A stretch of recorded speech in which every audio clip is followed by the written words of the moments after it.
How long have you been a high school guidance counselor? I've been counseling. So I've been at Providence for 5 years. And I think before that, I spent some time at Kernan Middle School, and then I spent some time over at Moncrief and at Rains. So 5 years at Providence, and then I'd probably say two in addition to that. So 7 years total. Is there a difference between being a counselor at a private school versus a counselor at a public school? Yes, being at a private school versus a public Yes. school, exactly. Well, a couple things. When you're in a private school, especially where I am at Providence, we get to pray. And that's a really neat part of the ministry that I get to do. And in public school, there's a very clear, separation of church and state, which I respect completely because you want to honor all religions and faiths. And so we don't have that opportunity. But being in this environment, sometimes that's exactly what students need as far as counsel. The other thing I would say, being in public school, I had a different type of student. I had a more diverse group of students, and I really, really enjoyed that. Especially over my time at Rains and Reval, we had some good early college programs, and in that side of town, that's kind of where students, we call them traditionally underserved. They don't quite get the resources that others might have. So I really, really enjoyed being with those students. I think the needs were different as far as it was less focus on strictly college counseling as much as over in those type of environments. We really got to help students fulfill all of their needs, their personal needs, their needs as far as just even shelter and what they were eating, and making sure that they were staying healthy so they had an opportunity to excel in classes and excel in the college application process. What is the process you have to go through in helping students get into college? Well, and you probably remember this from our days, but the college application process is complex. But it's not as difficult as people, I think, feel it's going to be going into it. When you first think of colleges, there's a big fear that it's so competitive and we're never going to get in.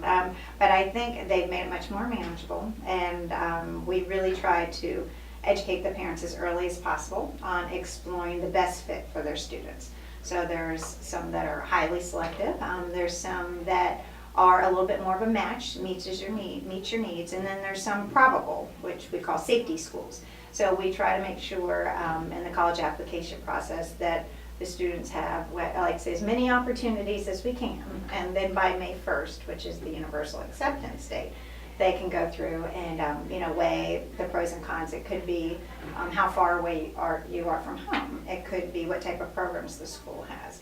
It could be budget versus in-state and out-of-state. So really it's more of a matter of educating the student, educating the parent, and letting them make informed decisions.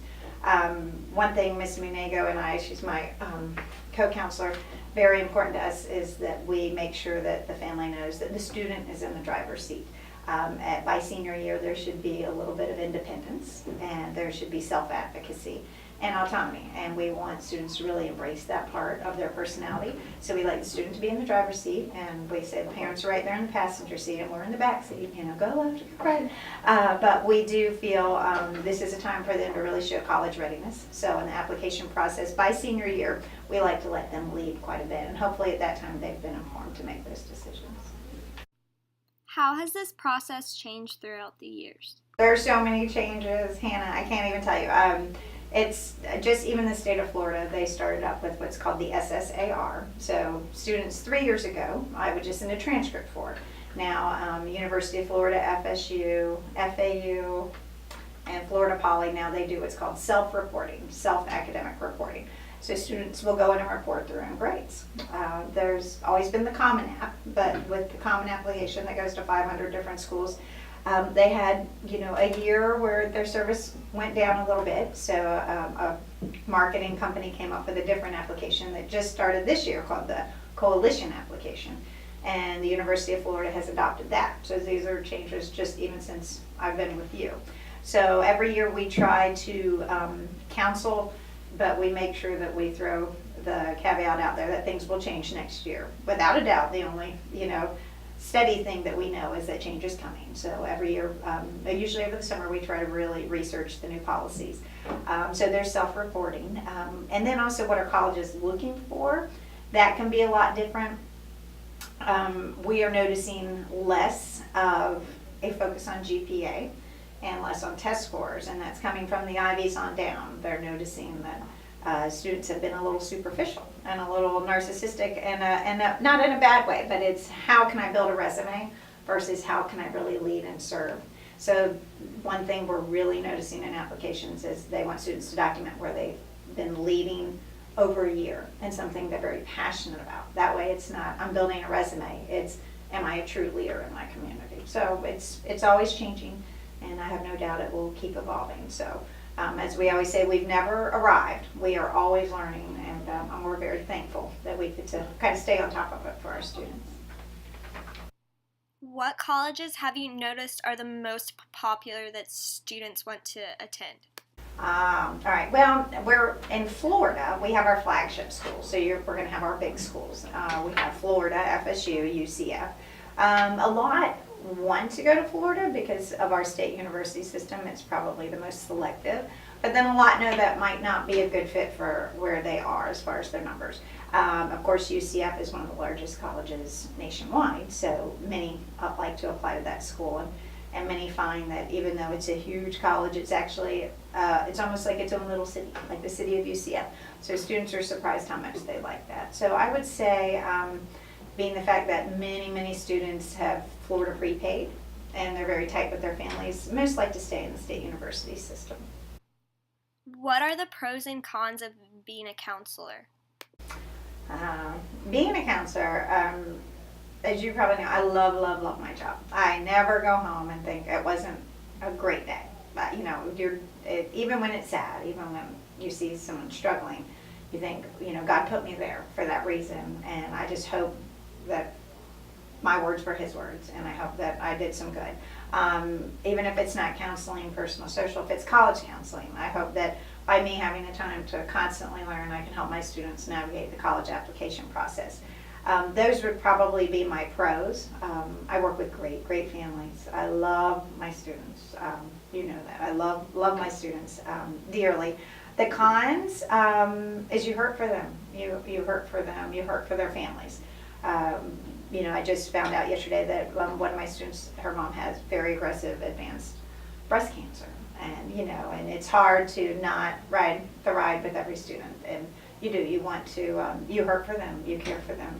And then, you know, I learned a long time ago that I can't ride every ride with them, but I'll be there when they get down. And that's kind of helped me get through the day a little bit. So I'm not emotionally caught too tight. It's hard to do because, you know, I love them dearly, but that's probably the biggest con is you truly feel for them. And there's a lot you can't control, but you try to be there for them. What would you say the most important part of your job is?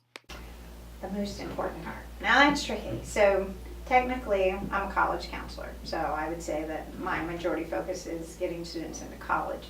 Does that make it the most important thing?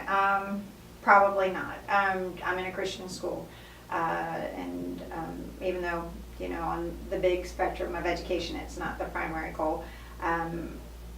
Our goal is if we have doctors and attorneys and everyone reaches their goals and they don't know the Lord, then, you know, we're just putting them out in a secular world, and we might not have done what we had aimed to do. So our goal is to make sure that, you know, they walk in faith, and that when they get out into the big world that they're disciples and they're using their gifts to really do right by people, to, you know, to not just spread God's word, but spread love. And so I think getting them into college is important, but if they're not saved and they don't have that faith walk, then personally, I'm disappointed in myself. I know it's not all about me, but I think it is definitely probably the most important thing I could do is just make sure that it's not that they reach just their goals as far as career or you know, money goals or family goals. It's that in that time that they also, you know, strengthen their walk with the Lord.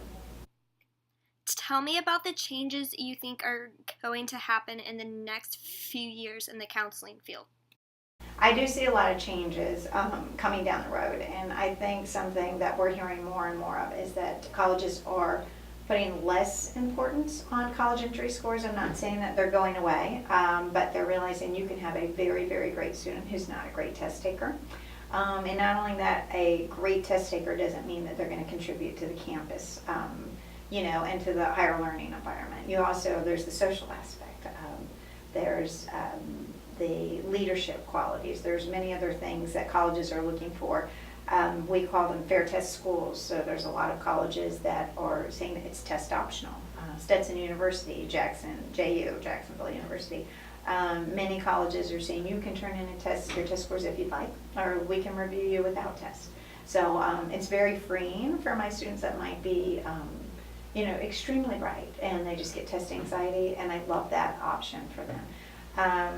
And as I was saying earlier, there's a huge group of colleges, especially I want to say all of my Ivies coming on down, that are saying they don't want resume builders anymore. But we've had that. They want to see someone have something that they're good at, taking that passion, putting it in the community, and making it last, for at least a year, just something very meaningful rather than building a resume. Do you have any suggestions or advice for students before they apply to colleges? My upcoming seniors, senioritis is very real, and it's something I notice. It's never who I think it's going to be, so I'm always curious who it might be. Students get caught up in life. They get caught up in fun, and I don't blame them one bit. So my advice to rising seniors is buckle down. We only have a little bit longer that we need to build a very strong transcript and get ready for higher learning. So I will have a handful that get senioritis, and usually we can pick them up and dust them off and get them across that finish line. But I always say the first 3 years get you in college, and the last year will keep you in college.